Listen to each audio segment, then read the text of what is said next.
ഓണസദ്യക്ക് വേണ്ടി എന്തൊക്കെ ഉണ്ടാക്കി നോക്കിയാലോ? ആദ്യം തന്നെ ചോറ്, സാമ്പാർ, പിന്നെ ഉപ്പിലിട്ട നാരങ്ങ, പരിപ്പ് കറി, പിന്നെ ഇഞ്ചിക്കറി ഉണ്ടായിരുന്നു, അവിയലുണ്ടാക്കിയിട്ടുണ്ടായിരുന്നു. പിന്നെ ഇതെന്ന് പറഞ്ഞാൽ പയറൊക്കെ ഇട്ടിട്ടുള്ളൊരു തോരനാട്ടോ, ക്യാബേജിൻ്റെ.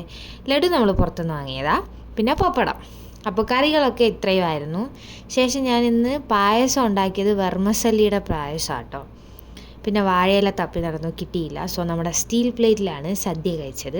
നല്ല ടേസ്റ്റ് ഉണ്ടായിരുന്നു. ഇത് കഴിച്ചപ്പോഴാണ് എനിക്ക് ഇത്രയും കൈപ്പുണ്യം ഉണ്ട് എന്ന് എനിക്ക് മനസ്സിലായത്. അത്രയ്ക്ക് ടേസ്റ്റ് ഉണ്ടായിരുന്നു. പിന്നെ നമ്മൾ പുറത്ത് പോയിട്ട് വന്നപ്പോൾ പെപ്പറോണിയുടെ ഈ പിസ്സ വാങ്ങിച്ചുകൊണ്ട് വന്നിട്ടുണ്ടായിരുന്നു. പിന്നെ ഈ സമൂസയും കട്ട്ലറ്റും എന്ന് പറഞ്ഞാൽ ചിക്കനും മട്ടനും ആട്ടോ. ഞാൻ എല്ലാത്തിൽ നിന്നും ഓരോന്ന് കഴിച്ചിട്ടുണ്ടായിരുന്നു. ഇതിൻ്റെ കൂടെ കട്ടൻ ചായയായിരുന്നു കേട്ടോ ഇട്ടിട്ടുണ്ടായിരുന്നത്. അങ്ങനെ അതും ആ സ്നാക്സും കഴിച്ചു. പിന്നെ കുറച്ച് നേരം കഴിഞ്ഞപ്പോഴത്തേക്ക് റാണിയുടെ ഈ ആപ്പിൾ ജ്യൂസ് എടുത്ത് ഒരു കപ്പ് കുടിച്ചിട്ടുണ്ടായിരുന്നു. നല്ല ടേസ്റ്റ്, എനിക്ക് ഇഷ്ടപ്പെട്ടു.